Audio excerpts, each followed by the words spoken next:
मागील 5 ते 6 दिवसापासून लातूर जिल्ह्यात सर्वदूर पावसाची जी हजेरी आहे ती हजेरी पाहायला मिळते। लातूर जिल्ह्यात मागच्या 7 दिवसापासून संततधार पाऊस कोसळतोय। आपण जर बघितलं तर लातूर जिल्ह्यातलं हे चित्र आहे। लातूरकरांसाठी आनंदाची बातमी म्हणावं लागेल।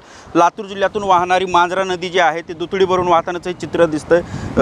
मांजरा धरणापासून लातूर जिल्ह्यात जवळपास 12 बॅरेजेस उभारण्यात आलेत आणि या 12 बॅरेजेसमध्ये मोठ्या अंशी पाणी आल्यामुळे मांजरा नदीमध्ये हे पाण्याचा प्रवाह देखील वाढल्याचं हे चित्र दिसतंय।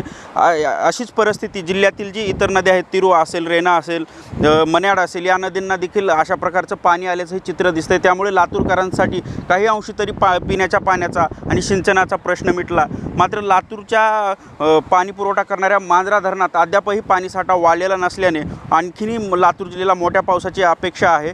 आणि एकूणच जर पाहिलं तर जिल्ह्यात गेल्या 7 दिवसापासून पावसाची रिपरिप असल्या कारणाने जिल्ह्यातले जे शेतीपीक आहेत ते शेतीपीक आता कुठेतरी पिवळी पडतानाचं चित्र दिसतंय आणि हा पाऊस जो आहे तो पाऊस कुठेतरी आता काही अंशी थांबला पाहिजे अशी शेतकऱ्यांकडून अपेक्षा व्यक्त करण्यात येते। संदीप भोसले, साम टीव्ही न्यूज, लातूर।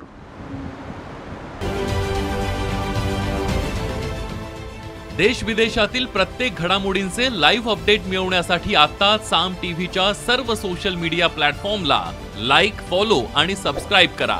तसंच सर्व नोटिफिकेशनसाठी बेल आयकॉन प्रेस करायला विसरू नका।